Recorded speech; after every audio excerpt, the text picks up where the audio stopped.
नमस्कार मित्रांनो, ठरलं तर मग या मालिकेच्या आजच्या भागामध्ये मी तुम्हा सर्वांचे अगदी मनपूर्वक स्वागत करते. आजच्या भागामध्ये आपल्याला पाहायला मिळतं सायलीची तयार व्हायची गडबड चालू असते आणि त्यात अर्जुनला ऑफिसला जायचं असतं. तोही तयार होत असतो. दोघांचीही गडबड चालू असते. नक्की आरशासमोर कोण उभं राहणार हेच चालू असतं. आता न राहून अर्जुन म्हणतो, काय चाललंय? तुम्हा बायकांना तयार व्हायला किती वेळ लागतो? मी केव्हापासून इथे उभा आहे. तर सायली म्हणते, हो का? म्हणजे आम्हा बायकांना जर 5 मिनटं लागत असतील तर त्या ठिकाणी तुम्हाला 30 मिनटं लागतात. तर अर्जुन म्हणतो, ऑब्जेक्शन माय लॉर्ड. आलेले साक्षीदार धडधडीत खोटं बोलत आहेत. तर सायली म्हणते, हो का? माझ्या केसांच्या 5 इंच सुद्धा तुमचे केस नाहीत आणि तरीसुद्धा तेच केस विंचरायला तुम्हाला किती वेळ लागतो? 30 मिनटं. आणि मला किती मिनटं लागतात? 3 मिनटं. तर अर्जुन म्हणतो, नाही, असं काही नाही. सायली म्हणते, माय लॉर्ड, जर तेच केस असे असे विंचरायला गेलं तर वेळ जाणारच ना. तर अर्जुन म्हणतो, कोर्टात कोणीच नाही आहे, सर्वजण बाहेर गेले आहेत. तर आता अर्जुन सायलीला म्हणतो, प्लीज मला तयार व्हायला दे. सायली म्हणते, तुम्ही असं जर वागत असाल तर या सुभेदार घरातील बायकांनी तयार तरी कसं व्हायचं? म्हणजे एक वकील आहे, तो घाईत असतो. दुसरे फॅक्टरीचे मालक आहेत, ते घाईत असतात. आणि तिसरं म्हणजे एक डॉक्टर आहे, तो. आता मात्र सायली शांतच होते. अर्जुन म्हणतो, काय झालं? टोमणे संपले? डॉक्टरांसाठी टोमणे नाही येत वाटतं. तर आता सायली म्हणते, डॉक्टर घाईत नसतात, कारण डॉक्टरांची बायको काहीच करत नाही. तिला तर काहीच काम नसतं. मग ती का घाईत असते? ती नक्की कुठे जात असते? अर्जुन म्हणतो, तोच तर मोठा प्रश्न आहे. म्हणजे आपल्यावर वॉच न ठेवता प्रियाचं असं कुठलं इम्पॉर्टंट काम आहे की त्यासाठी तिला घराबाहेर पडावं लागत आहे? तर सायलीला अर्जुन म्हणतो, कदाचित ती पार्टीला तर जात नसेल ना? सायली म्हणते, नाही, मला नाही वाटत की ती रोज पार्टीला जात आहे. कारण काहीतरी वेगळंच आहे. अर्जुन म्हणतो, हे कारण तर शोधावंच लागेल, परंतु शोधणार कसं? सायली आणि अर्जुन विचार करत असतात. तर दुसऱ्या दिवशी सकाळी पुन्हा एकदा प्रिया घराबाहेर पडलेली असते. आता प्रिया गोडाऊनमध्ये आलेली असते आणि महिपत सर, नागराज काका असा आवाज देऊ लागते. परंतु ज्यावेळी ती जाऊन पाहते तर खुर्चीवर कोणीच नसतं. आता मात्र प्रियाला धक्का बसतो. प्रिया इकडे तिकडे पाहू लागते, परंतु तिथे कोणीच नसतं. आता प्रिया मात्र पूर्णपणे घाबरून गेलेली असते. प्रिया म्हणू लागते, हे काय? महिपत शिकरे इथे नाही आहे. म्हणजे या नागोबाला महिपत शिकरेने मारून तो इथून निघून तर गेला नसेल ना? म्हणजे नागोबाला मारलं असेल. आता हे सगळं बोलत असताना प्रियाचा चांगलाच थरकाप उडालेला असतो. प्रिया म्हणू लागते, म्हणजेच नक्की हा महिपत शिकरे पळून गेला आहे आणि नागराजला त्याने किडनॅप केला आहे. म्हणजे या महिपत शिकरेने नागराजला किडनॅप केलं आणि इथून तो निघून गेला. नाही नाही, हे कसं शक्य आहे? मला नागोबाला फोन करावाच लागेल.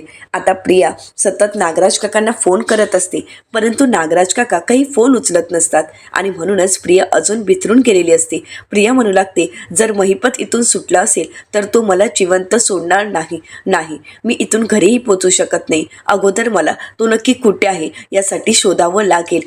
परंतु प्रियाला काहीच अंदाज लागत नसतो. प्रिया नागराज काकांना फोन करूनही नागराज काका काही तिचा फोन उचलत नसतात. आणि त्याचवेळी प्रियाच्या लक्षात येतं की इथे एक माठ होता आणि इथे महिपतला बांधलेली दोरीही होती. मग ती दोरी कुठे गेली आहे? आता प्रियाच्या सगळं काही लक्षात येतं. प्रिया म्हणते, 1 मिनिट, याचाच अर्थ महिपतलाच पुन्हा एकदा नागराजने किडनॅप केला आहे आणि म्हणूनच मला न कळण्यासाठी दुसरीकडे शिफ्ट केला आहे. असं म्हणत प्रिया पुन्हा एकदा आता नागराज काकांना फोन करण्याचा प्रयत्न करते आणि म्हणू लागते, नाही नाही, हे जर दोघे एकत्र आले तर मला जिवंत सोडणार नाही. प्रियाला चांगलाच घाम फुटलेला असतो. तिला काय करावं काहीच कळत नसतं. ती सतत नागराज काकांना फोन करत असते, परंतु काही केल्या नागराज काका मात्र फोन उचलायला तयार नसतात.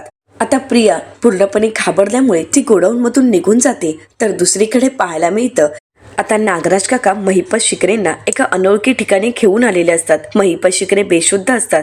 त्यांच्या डोक्याला जखम झालेली असते. नागराज काका त्यांना पट्टी वगैरे बांधून घेऊन येतात आणि त्यानंतर तिथे कोणीही नाही या संधीचा फायदा घेत नागराज काका त्यांना फरफटतच एका ठिकाणी घेऊन जातात. तर दुसरीकडे पाहायला मिळतं, आता सायली विचार करत असते आणि त्याचवेळी अर्जुन सायलीला म्हणतो, प्रियाच्या एवढ्या मैत्रिणी आहेत, म्हणजे तिने काल बरीच नावं घेतली होती, त्या नावांपैकी तू कोणाला ओळखतेस का? सायली म्हणते, नाही ना, काल तिने जी नावं घेतली होती त्यातील एकीलाही मी ओळखत नाही. पण आम्हा दोघींची एक मैत्रीण आहे, प्राजक्ता. तिला मात्र मी चांगलीच ओळखते आणि तिचा नंबरही माझ्याकडे आहे. आपण प्रियाच्या पार्टीबद्दल प्राजक्ताला नक्कीच विचारू शकतो. अर्जुन म्हणतो बरं तू फोन कर आणि स्पीकरवर ठेव, म्हणजे आपल्याला कळेल की नक्की खरं काय आहे.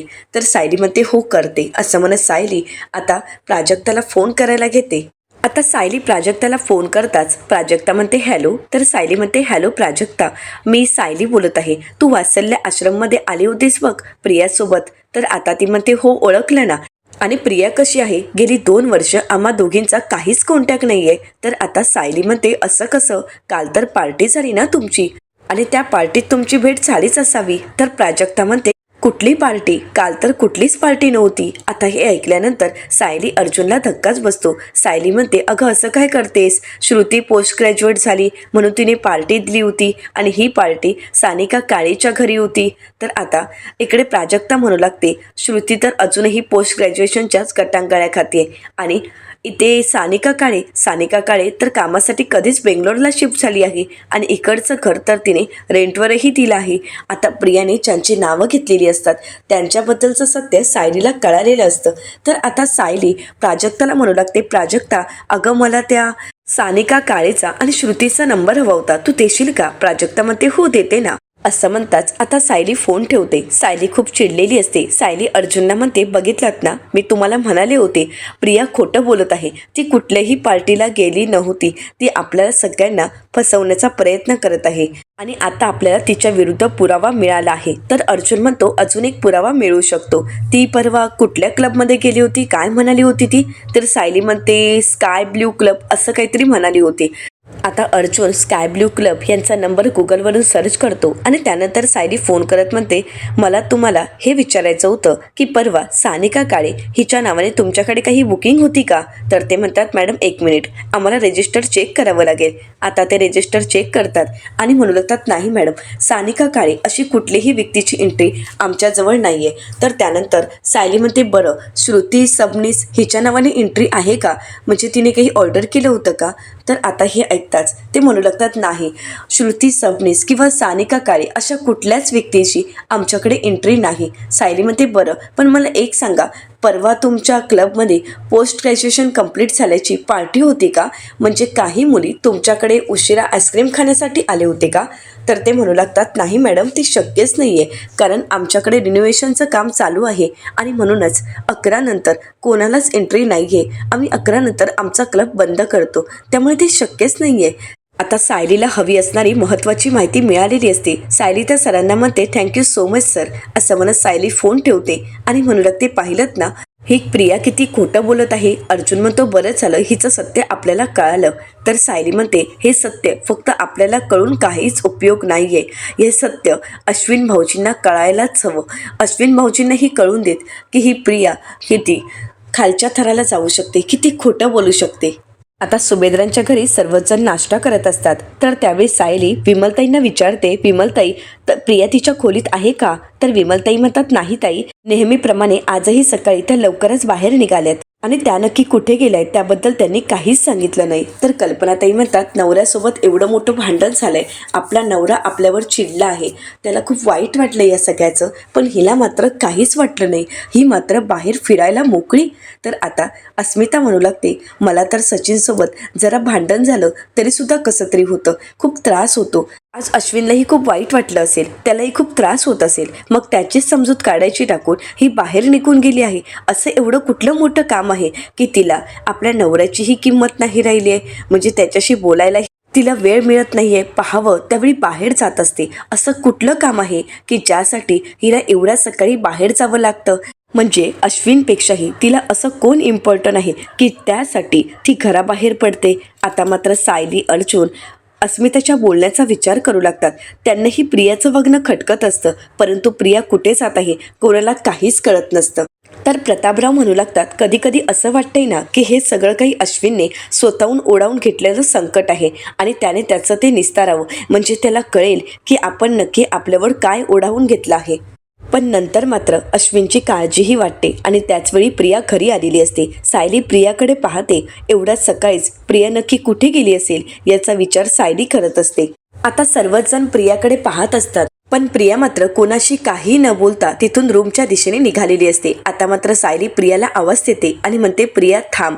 आता सायली प्रियाच्या समोर जाऊन उभी राहते आणि म्हणते, का का थांबू? म्हणजे आता मला माझ्याच घरात येण्यासाठी टोल भरावा लागणार आहे का? तर सायली म्हणते, नाही ग, असं काहीच नाही. हे घर तुझंच आहे आणि या घरात तू कधीही येऊ शकतेस, कधीही जाऊ शकतेस. परंतु या घराची किमान अपेक्षा एवढीच आहे की तू ज्या ठिकाणी जात आहेस, कुठे जात आहेस, याबद्दल घरच्यांशी खरं तरी बोलावं. आता हे ऐकल्यानंतर प्रियाला धक्काच बसतो. प्रिया रागाने सायलीकडे पाहते आणि म्हणू लागते, एक मिनिट, मी काही खोटं वगैरे बोलली नाही आणि तसंही तुझ्या या फालतू प्रश्नांची उत्तरं द्यायला किंवा तुझं फालतूचं ऐकण्यासाठी माझ्याकडे वेळ नाही, मी जाते. असं म्हणत प्रिया तिथून निघून जात असते. तर सायली प्रियाचा हात पकडते आणि म्हणू लागते, थांब. एक गोष्ट लक्षात ठेव, या घरात नेहमी खोटं बोलतेस आणि तुझं हे खोटं या घरात कोणीही खपवून घेणार नाही. आणि सगळ्यात महत्त्वाचं म्हणजे तुझी मनमानी या घरात सहन केली जाणार नाही. आता मात्र सायली खूप चिडलेली असते. प्रिया सायलीकडे पाहत असते. सायली प्रियाचा हात धरते. तर अर्जुन म्हणतो, आम्ही तुला काही प्रश्न विचारणार आहोत, त्या प्रश्नांची खरी उत्तरं दे आणि मग इथून निघून जा. त्याचवेळी तिथे अश्विन आलेला असतो आणि हे सर्व दृश्य अश्विन पाहतो. त्यावेळी त्याला खूप राग येतो. अश्विन विचारतो, काय चाललंय हे? सायली म्हणते, तुम्हाला तर आवाज देणारच होते अश्विन भाऊजी मी. मला एक सांगा, परवा ही कुठे जाते म्हणून सांगून इथून गेली होती? आता मात्र प्रियाला धक्काच बसतो. आता प्रिया धक्क्याने सायलीकडे पाहू लागते. नक्की सायलीला आपल्याबद्दल काय कळालंय या विचारानेच प्रिया पूर्णपणे घाबरून गेलेली असते. आता प्रिया सायलीवर चिडते आणि म्हणू लागते, तुला काय करायचं आहेत ग नसत्या चौकशा? मी फक्त माझ्या नवऱ्याला उत्तर देणं बांधील आहे, तुला नाही. तुझा आणि माझा काही संबंध नाही. अर्जुन म्हणतो, बरं ठीक आहे, मग दे ना, तू तुझ्या नवऱ्याला उत्तर दे. तू परवा कुठे गेली होतीस, कुठल्या पार्टीसाठी गेली होतीस, हे सगळं काही तू तुझ्या नवऱ्याला सांग. आणि मला तरी वाटतंय तू एका पार्टीसाठी तर नक्कीच गेली नसावीस. आता मात्र प्रियाला काय बोलावं काहीच कळत नसतं. तिची बोलतीच बंद झालेली असते. अर्जुन म्हणतो, काय झालं? सांग ना, तू पार्टीला गेली होतीस ना, मग त्याबद्दल आम्हाला सांग. आता मात्र प्रिया अश्विनला म्हणते, अश्विन तू या दोघांनाही गप्प बसायला सांग.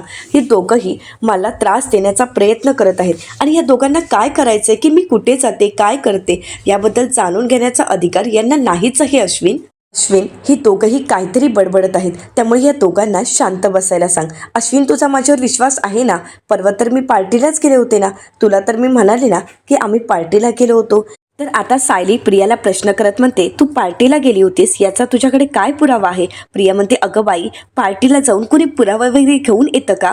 आणि का, कशासाठी पुरावा हवाय तुला? सायली म्हणते, हवाय मला पुरावा.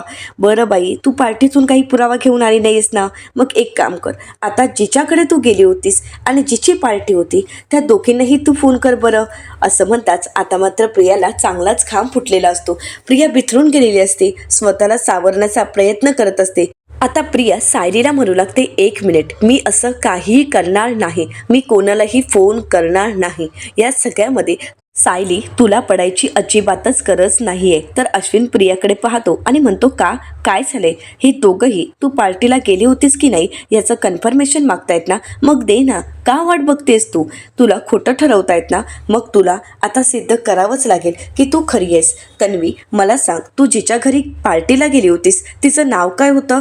आता मात्र प्रिया शांतच होते, कारण प्रिया पूर्णपणे घाबरून गेलेली असते. अश्विन प्रियाला म्हणतो, अगं मी तुला काहीतरी विचारत आहे, तू पार्टीला गेली होतीस ना, मग तिचं नाव काय होतं? प्रियाला मात्र काय बोलावं काहीच कळत नसतं. तर सायली म्हणते, सानिका काळे.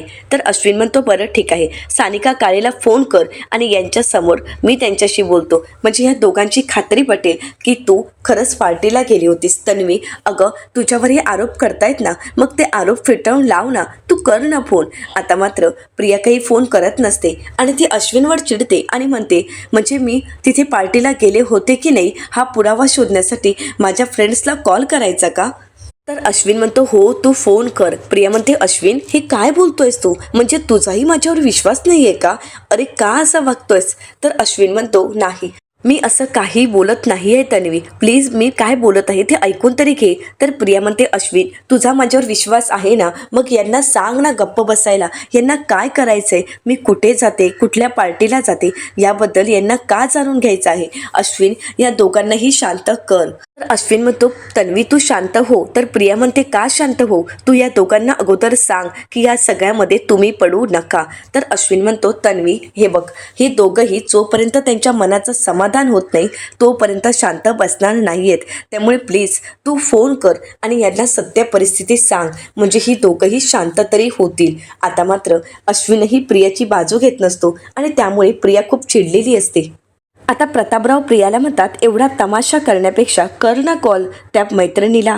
आता मात्र प्रिया खूप घाबरून गेलेली असते. तर अर्जुन म्हणू लागतो, ही कसा करेल तिच्या त्या मैत्रिणीला फोन, कारण हिने जर तिच्या मैत्रिणीला फोन केला तर हिचं भांडं फुटणार आहे, हिचं सत्य समोर येणार आहे. असं म्हणत अर्जुनने आता सरळ सरळ सर्वांसमोर प्रियाचं सत्य आणून दिलेलं असतं. इकडे प्रिया घाबरलेली असते, तिला काय करावं काहीच कळत नसतं.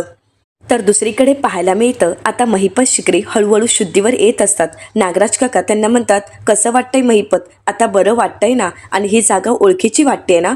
अरे तुझीच तर जागा आहे, तुझंच तर गॅरेज आहे, भंगार गॅरेज जे कित्येक वर्षापासून बंद आहे.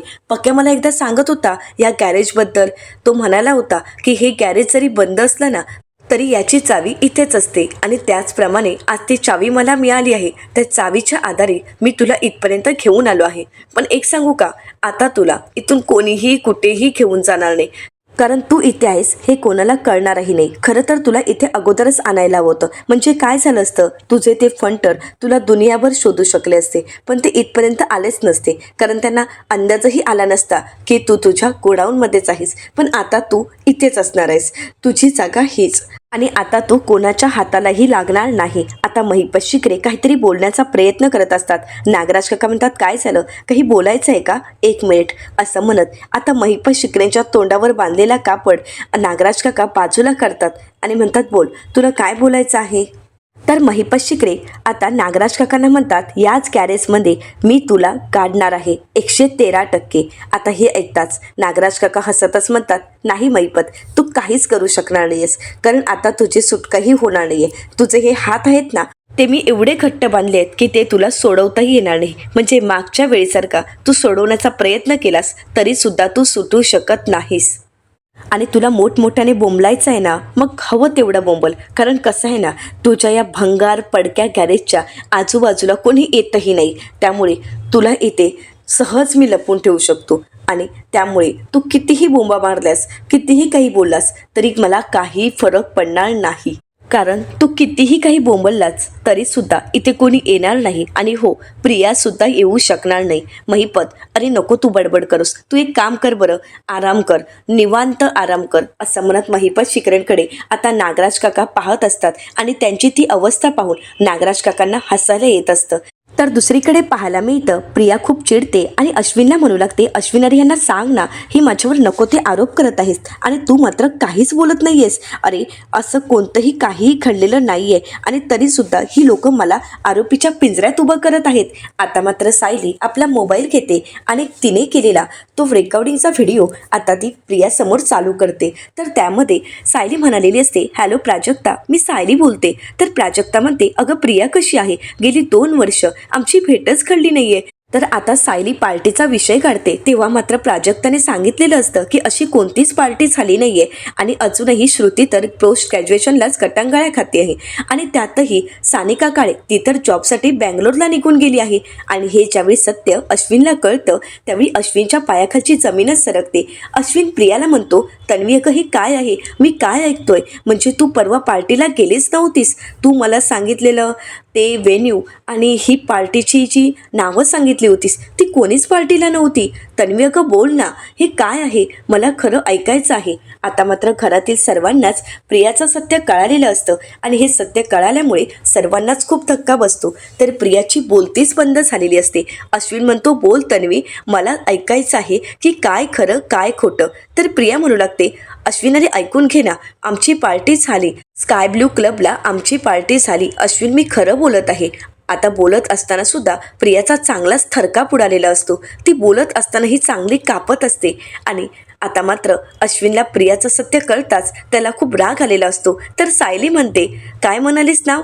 तर प्रिया म्हणते, स्काय ब्लू क्लब. आता सायली स्काय ब्लू क्लबसोबत झालेलं बोलणं त्याचं रेकॉर्डिंग सगळ्यांसमोर दाखवते, आता मात्र प्रियाला दुसरा चांगलाच धक्का बसलेला असतो. आता सायली स्काय ब्लू क्लबच्या मालकांशी बोलते आणि त्यावेळी सत्य कळालेलं असतं की सानिका काळे किंवा श्रुती याच्या नावाने कोणत्याही प्रकारचं बुकिंग नाही आणि कोणतीही पार्टी त्यांच्या क्लबमध्ये झालेलीच नसते. आता हे ज्यावेळी सत्य सर्वांसमोर येतं त्यावेळी प्रियाचं पितळ उघडं पडलेलं असतं. प्रियाचं सत्य सायलीने अगदी अचूक पद्धतीने शोधून काढलेलं असतं. आता हे सर्व सत्य कळताच प्रियाने डोक्यालाच हात लावलेला असतो. तर अर्जुन म्हणतो, बोल ना तन्वी, आता तू काय उत्तर देशील? इकडे मात्र अश्विन पूर्णपणे कोलमडून गेलेला असतो. अश्विन म्हणतो की आपल्या नवऱ्यासोबत खोटं बोलल्यानंतर आता काय उत्तर देणार आहेस ना, बोल ना तन्वी. आता अश्विनला खूप वाईट वाटत असतं, जिच्यासाठी अश्विनने घरच्यांशी नातं तोडलेलं असतं आणि जी मुलगी आपल्याला आता खोटं सांगत आहे, आपला विश्वासघात करत आहे, ही गोष्ट अश्विनला सहनही होत नसते. तर अस्मिता अश्विनला म्हणू लागते, तन्वीचं हे खरं रूप मला अगोदरपासूनच माहीत होतं. स्वतःच्या स्वार्थासाठी खोटं बोलणं, स्वतःच्या स्वार्थासाठी दुसऱ्यांचा उपयोग करून घेणं, या सगळ्या गोष्टी मला माहीत आहेत आणि मी तिला चांगलंच ओळखते. अश्विन, आता तरी ओळख तिला, आता तरी स्वतः या सगळ्यामध्ये फसू नकोस. हिला ओळखण्यात तू आतापर्यंत चूक केलीस, परंतु आता तुझ्यासमोर सत्य आहे, आता तरी या सगळ्यावर विश्वास ठेव, असं म्हणत अश्विनला आता अस्मिता समजावण्याचा प्रयत्न करत असते. परंतु आता अश्विनची मान शर्मेने खाली गेलेली असते. तर कल्पनाताई अश्विनला म्हणतात, अश्विन, ज्या मुलीसाठी तू आमच्याशी भांडत होतास ना, मग आता पण तू तेच करणार आहेस का? या मुलीसाठी आमच्यासोबत भांडणार आहेस का? या सगळ्यामध्ये तुला आमचीच तू चूक दिसत असेल ना अश्विन? अश्विन म्हणतो, नाही, आता हा खोटेपणा मी सहन नाही करू शकत आणि यासाठी मी हिला कधी माफही करू शकत नाही. तर प्रतापराव अश्विनला म्हणतात, हो ना, मग अश्विन, तुझ्या बायकोला जाब विचार, ती नक्की कुठे गेली होती आणि का खोटं बोलते? अश्विन, असं हिचं खोटं बोलणं, रात्री अपरात्री बाहेर असणं, हे सुभेदारांच्या सुनेला शोभून दिसतं का? अश्विन, अरे तुला कळतंय ना आम्ही काय बोलत आहोत? तर कल्पनाताई म्हणू लागतात, हिला कितीही काही समजावण्याचा प्रयत्न केला तरी सुद्धा ही काही समजून घेणार नाही आणि ही तिचा गुणधर्म सोडणारही नाही. सुभेदारांच्या नावाला काळिंबा फासून समाधान झालं नाहीये वाटतं. सुभेदारांच्या नावाला काळिंबा फासलायस तो तुला पुरे झाला नाहीये का? म्हणून आता पुन्हा एकदा सुभेदारांच्या घराचे धिंडवडे काढायला निघाली आहेस तू? आता प्रिया म्हणू लागते, नाही नाही, असं काही नाहीये, मी असं काही केलं नाही, असं म्हणत प्रिया स्वतःची बाजू सावरून घेण्याचा प्रयत्न करत असते. तर अर्जुन म्हणतो, मग सांग, तू परवा रात्री कुठे होतीस? आता प्रिया घाबरतच म्हणते, मी सांगते, परवा रात्री मी घरून निघाले. आणि आता प्रिया पुढे काही बोलणार, परंतु अश्विन म्हणतो, बस, आता काहीही बोलू नकोस, कारण आता तुझं पुन्हा काही खोटं ऐकून घेण्याची माझी ताकद नाही आहे. अश्विन प्रियाला म्हणतो, एक खोटं लपवण्यासाठी तू दुसरं खोटं बोलणार, दुसरं लपवण्यासाठी तिसरं, तिसरं लपवण्यासाठी चौथं, म्हणजे खोटेपणाचं चक्र हे चालूच राहणार आहे. पण तुझ्या या खोटेपणाच्या चक्रात आता मी अडकणार नाही. प्रिया आता रडण्याचं नाटक करते आणि म्हणू लागते, अश्विन, प्लीज माझ्यावर विश्वास ठेव, मी आता खोटं बोलत नाहीये, मी जे काही सांगते ना ते खरं सांगते, प्लीज माझं ऐकून तरी घे. अश्विन म्हणतो, मला तुझं काहीच ऐकून घ्यायचं नाहीये. अगं तू किती खोटं बोलशील, आता सुद्धा तू खोटंच बोलणार आहेस. मला चांगलंच माहीत आहे की आता सुद्धा तू खोटेपणाचा कहरच करणार आहेस आणि या सगळ्यांच्या समोर माझी लाज आणली आहेस तू. अगं आत्तापर्यंत मी तुला सावरून घेत होतो, परंतु मी आता यांना कसं तोंड टाकू सांग ना?